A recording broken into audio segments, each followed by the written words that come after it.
शिक्षित तरुण शेतकऱ्यांनी नोकरीच्या मागे न लागता व्यवस्थितरित्या शेती केली तर भरघोस उत्पन्न मिळू शकतं। उस्मानाबाद जिल्ह्यातील तुळजापूर तालुक्यातील येडोळा इथल्या पाटील बंधूंनी हेच दाखवून दिले। उच्च शिक्षित असलेल्या पाटील बंधूंनी यावर्षी एकरी 15 क्विंटल सोयाबीनचं उत्पादन घेतलंय। हे आहेत दत्तात्रय पाटील। शिक्षण BSc D.Ed झालेलं। 3 वर्ष शाळेवर शिक्षक म्हणून नोकरी केली।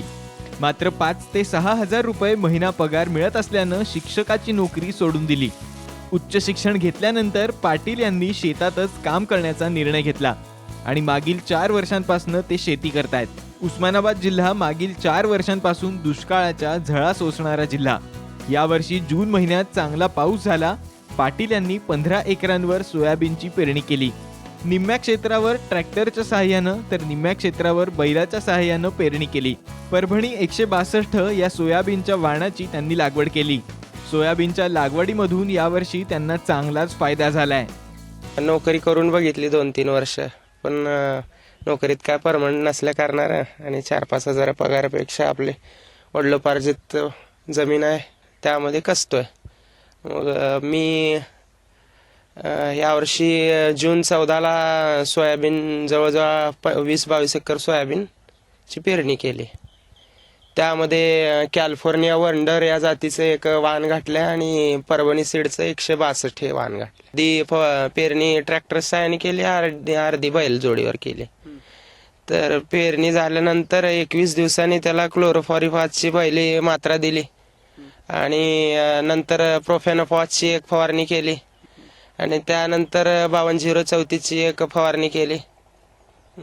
अशा पद्धतीनं एका झाडाला जवळजवळ 250, 250, 200, 225 शेंग आहे। आतापर्यंत काढलेल्या सोयाबीनामध्ये जवळजवळ 15 क्विंटल 14-15 क्विंटल एकरी ॲव्हरेज निघालेला आपल्याला।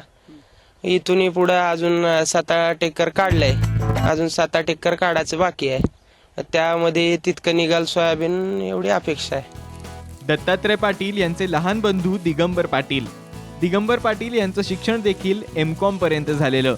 उच्च शिक्षण घेऊनही पाटील यांनी नोकरीच्या मागे न लागता आपल्याच शेतात काम करण्याचा निर्णय घेतला। 2007 पासून दत्तात्रय पाटील हे शिक्षणासोबत शेती करतायत। आधुनिक पद्धतीनं त्यांनी शेती करायला सुरुवात केली आहे। पाटील यांना 15 एकरांमध्ये 225 क्विंटल सोयाबीनचं उत्पादन होण्याची अपेक्षा आहे। त्यातून त्यांना 7 लाख रुपयांपर्यंतचं उत्पादन होईल। खर्च वजा जाता 15 एकरांमध्ये 3.5 लाख रुपये निव्वळ नफा राहिलाय। सगळ्याचे स्थितीमध्ये पाण्याने पीक गेलेले आहे आणि नुकसान भरपूर झालेलं आहे, तरी सुद्धा आपलं पीक बऱ्या प्रमाणात आहे आणि आपलं 162 हे वाण पेरलेलं आहे आपल्या शेतामध्ये। 162 आणि कॅलिफोर्निया वंडर हे 2 जाती आहेत आपल्याकडे। त्यामध्ये 162 आणि चांगल्या पद्धतीनं आले आहे। त्यामध्ये आपण 7 जूनला चांगल्या पद्धतीने मोसमी पाऊस झाल्या कारणानं 14 जूनला पेरणी केली आणि 14 जूनच्या पेरणीनंतर 21 दिवसानंतर आपण 19-19 हा फवारणी केला, 19-19 आणि क्लोरोफॉस, आणि त्याच्यानंतर दुसरी स्टेप हे 032 आणि हे केलं विपोलची, आणि तिसरी ही कोराजन हे केलेलं आहे।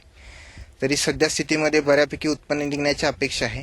आता 7-8 एकर सोयाबीनमध्ये निघाले 200 बॅग, आता हे 200 बॅग निघण्याची परिस्थितीमध्ये आहे सोयाबीन चांगल्यापैकी 8 एकरमध्ये।